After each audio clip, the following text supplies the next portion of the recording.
Bismillahirrahmanirrahim. Welcome to Superior Group of Colleges Learning Management System. I am Muhammad Waqar Shuaib, your physics teacher. The chapter we are studying is chapter number 6, Fluid Dynamics, and the topic we are going to study is Bernoulli's equation. ये हमारा इस chapter का lecture number 4 है। इससे पहले हमने equation of continuity की थी, जिसके अंदर हमने कहा था कि एरिया और वेलोसिटी का जो मल्टीपल है वो कांस्टेंट निकलेगा। और इक्वेशन ऑफ कंटिन्यूटी की तरह बर्नौलीज इक्वेशन के अंदर भी याद रखिएगा कि जो आइडियल फ्लूइड की करैक्टरिस्टिक्स हैं वो फुलफिल होनी चाहिए। इट मीन्स कि जो फ्लो है वो स्टेडी होना चाहिए, स्ट्रीमलाइन, डेंसिटी उसकी कांस्टेंट होनी चाहिए, और तीसरा था कि उसकी जो विस्कोसिटी है वो ऑलमोस्ट नेग्लिजिबल होनी चाहिए। तो ये तीन करैक्टरिस्टिक इसमें भी होंगी। तो आए हम देखते हैं कि बर्नौलीज इक्वेशन किस चीज़ को डील करती है। जैसे इक्वेशन ऑफ कंटिन्यूटी डील करती है law of conservation of mess को, इसी तरह से बर्नौलीज इक्वेशन डील करती है law of conservation of energy को। इट मीन्स के पाइप के अंदर जो फ्लूइड की एनर्जी होगी वो कांस्टेंट रहेगी, कंजर्व रहेगी।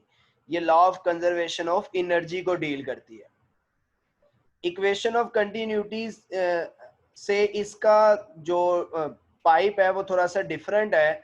इसमें जो टॉप साइड है वो लेफ्ट साइड है और जो बॉटम साइड है वो राइट साइड है। उसके अंदर जो टॉप साइड थी वो राइट साइड पे थी और बॉटम साइड लेफ्ट पे थी। इसमें एक तो ये पाइप का डिफरेंस है, दूसरा ये पाइप जो है ना हाइट के ऊपर है।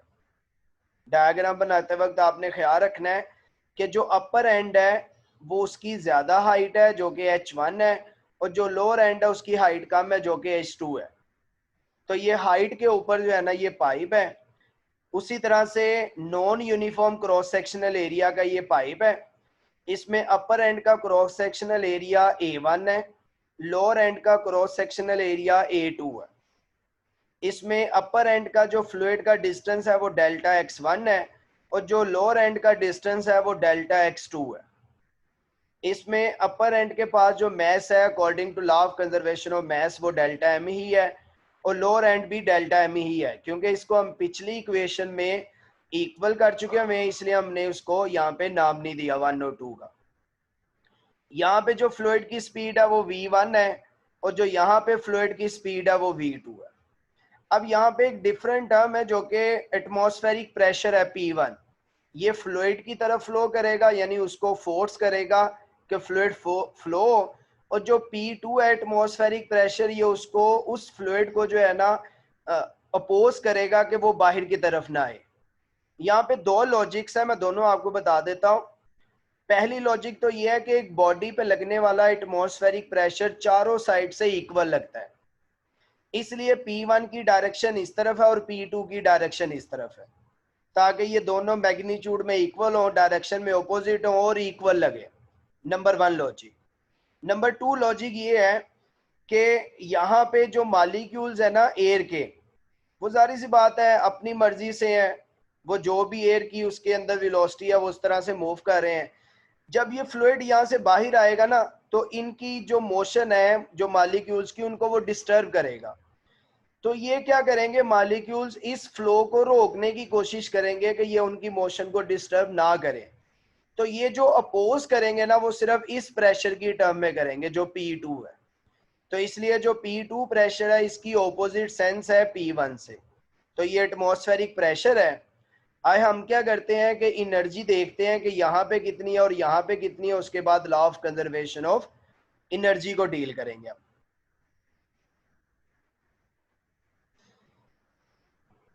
इसकी कंस्ट्रक्शन के अंदर, as a fluid moves through a pipe of varying cross section and heights, the pressure will change along the pipe. Bernoulli's equation is a fundamental equation in the fluid dynamics that relates pressure to fluid speed and height. तो ये pressure, speed और height को जो है ना Bernoulli's equation deal करती है, वो नेक्स्ट आप देखेंगे।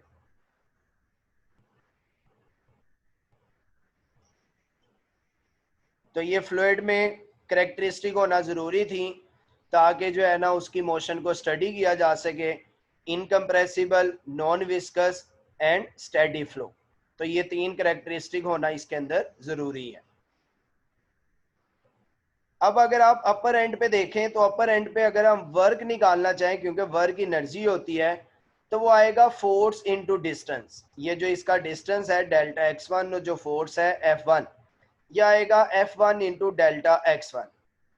अब आप यहाँ पे देख सकते हैं कि हमारे पास फोर्स तो नहीं है लेकिन प्रेशर और एरिया है। तो अगर हम फोर्स को प्रेशर और एरिया की टर्म्स में लिखना चाहें तो हमें ये पता है कि ये आ जाएगा, सबसे पहले आप चेंज कर लें डेल्टा एक्स को, delta x s is equal to v t से वी वन डेल्टा टी आ जाएगा, जिस तरह से आपने इक्वेशन ऑफ कंटिन्यूटी में किया था।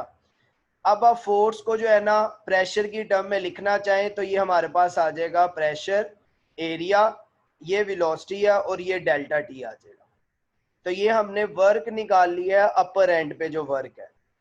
फिर बताता चलूं कि हमने अपर एंड पे वर्क क्यों निकाला है, क्योंकि law of conservation of energy को डील कर रहा है और एनर्जी के अंदर वर्क होता है, तो इसलिए हमने अपर एंड का वर्क कैलकुलेट किया है और हमने उसको इस फॉर्म में लेकर आए हैं कि मैक्सिमम टर्म्स इसके अंदर आ सके। यहाँ पे एटमॉस्फेरिक प्रेशर है P1। अब लोअर एंड पे भी उसी तरह से फाइंड करेंगे। वर्क आ जाएगा F2 डेल्टा x2, x को आप चेंज करेंगे VT के अंदर, तो ये आ जाएगा W2 is equal to F2 V2 and delta T। और अगर आप उसको प्रेशर की टर्म में लिखना चाहें तो ये हमारे पास आ जाएगा P2 delta A2 V2 and delta T। क्योंकि यहाँ पे प्रेशर की जो इसकी डायरेक्शन है वो अपोजिट है, तो इसलिए जो है ना हम यहाँ पे एक नेगेटिव साइन लगाएंगे। जब हम इसकी मैग्नीट्यूड के साथ डील करेंगे तो हम इसका नेगेटिव साइन लगाएंगे। अब आपको ये पता है कि नेट वर्क जो होता है वो वर्क W1 और प्लस W2 आ जाएगा और इसके साथ हम नेगेटिव डायरेक्शन लगाएंगे जब हम इसको जो है ना वो उसकी सेंस में डील करेंगे। अब according to equation of continuity area और वेलोसिटी का जो मल्टीपल है वो कांस्टेंट होता है और ये फ्लो रेट के इक्वल है। और यहाँ से हम देख सकते हैं कि एरिया वेलोसिटी के साथ अगर हम इस टाइम को मल्टीप्लाई कर दें तो ये वॉल्यूम के इक्वल आ जाएगा। तो अब हमारे पास जो इक्वेशन है वो आप देख सकते हैं कि यहाँ पे माइनस साइन लगा दिया गया है, तो इसकी जगह delta A1 V1 delta T की जगह V आ जाएगा, minus delta A2 V2 delta T की जगह भी V आ जाएगा। तो V हम कॉमन निकाल लेंगे तो ये P1 minus P2 into V आ जाएगा। आप लोग यहाँ पर भी माइनस साइन यूज कर सकते हैं, फिर यहाँ पे आप सेंस बता देंगे कि माइनस का जो मतलब है वो अपोजिट डायरेक्शन P2 की है। अब हमें पता है कि जो वॉल्यूम है वो मैस ओवर डेंसिटी होता है, क्योंकि मैस की टर्म रह गई थी, तो मैस को लाने के लिए अब हमने उस वॉल्यूम को जो है ना वो मैस ओवर डेंसिटी से रिप्लेस कर दिया है। तो ये हमारे पास आ गया P1 minus P2 mass over density आ गया। Since equation of Bernoulli's equation deals with law of conservation of energy, तो जो वर्क नेट होगा ना वो चेंज इन पोटेंशियल, जो इस जो फ्लूइड की पोटेंशियल एनर्जी, और चेंज इन काइनेटिक, जो इस फ्लूइड की काइनेटिक एनर्जी में चेंज है वो उसके समेशन के बराबर होगा। तो अगर हम चेंज इन पोटेंशियल और काइनेटिक को देखना चाहें तो चेंज आपको पता है बेटा जी, फाइनल माइनस इनिशियल होता है। ये 2 वाली जो टर्म्स है ये फाइनल है, जब फर्स्ट वाली टर्म्स है ये इनिशियल है। तो इसलिए इस फ्लूइड की काइनेटिक एनर्जी आ जाएगी half mv2 square minus half mv1 square, ये इसकी इनिशियल है। अगर आप पोटेंशियल एनर्जी निकालना चाहे तो वो भी इसी तरह से आएगी mgh2 माइनस mgh1। चेंज का मतलब बड़ी में से छोटी वैल्यू निकालना नहीं है, चेंज का मतलब फाइनल में से इनिशियल निकालना होता है, इसलिए हमने फाइनल टर्म्स में से इनिशियल टर्म्स को माइनस कर दिया। अब आप क्या करेंगे, यहाँ पे h2 h1 जो है ना वो हाइट है। अब जो इक्वेशन अगर हम उसके अंदर वैल्यूज लगाते हैं तो वर्क नेट आ जाएगा चेंज इन पोटेंशियल, हमने उसकी वैल्यू लगा लिया, प्लस चेंज इन काइनेटिक हमने उसकी वैल्यू निकाल लिया। और अगर हम नेट वर्क की वैल्यू भी लगा दें तो P1 minus P2 mass over density mgh2 minus mgh1 plus half mv2 square minus half mv1 square आ गया। अब हम इसको रीअरेंज करेंगे कि हमारे पास इक्वेशन बन सके, सबसे पहले यहाँ से मैस कॉमन आ जाएगा, वो मैस इस मैस से कट जाएगा, और अगर हम इस डेंसिटी से मल्टीप्लाई कर दें तो ये इक्वेशन की कुछ इस तरह से फॉर्म आ जाएगी।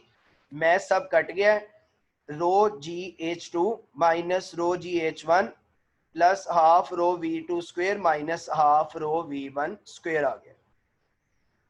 अब फाइनली हमारे पास टर्म किस तरह से आएगी कि आप माइनस वाली टर्म्स को एक जगह कर लें, यानी वन वाली टर्म्स को, जैसे ये माइनस में है, ये माइनस में है, इनको हम इधर ले आते हैं P1 के साथ, और इस P जो माइनस में इसको उधर ले जाते हैं, तो हमारे पास इसकी फाइनली फॉर्म आ जाएगी P1 plus half rho V1 square plus rho GH1 plus is equal to P2 plus half rho V2 square plus rho GH2।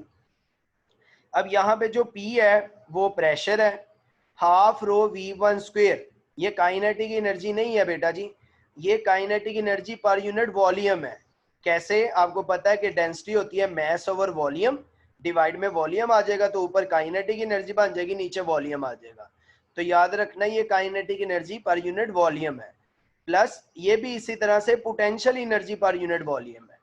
तो अगर हम बर्नौलीज इक्वेशन को स्टेट करना चाहें तो ये आएगा sum of pressure, potential kinetic energy per unit volume and kinetic energy potential energy per unit volume remains constant in a pipe. यानी किसी इस पाइप के अंदर किसी भी जगह पे प्रेशर, उसकी potential energy per unit volume और उसकी kinetic energy per unit volume का समेशन कांस्टेंट रहेगा। इसको हम कहते हैं बर्नौलीज इक्वेशन। ये उसकी स्टेटमेंट है जी, sum of pressure, potential energy per unit volume and kinetic energy per unit volume remains constant. और ये उसकी हम इक्वेशन लिख सकते हैं, P plus half rho V2 square plus rho GH is equal to constant. तो ये बेटा जी हमारे पास बर्नौलीज इक्वेशन थी। अब इक्वेशन ऑफ कंटिन्यूटी के मुताबिक sum multiple of area and velocity remains constant, and according to Bernoulli's equation sum of pressure, potential energy per unit volume and kinetic energy per unit volume remains constant. Jazakallah.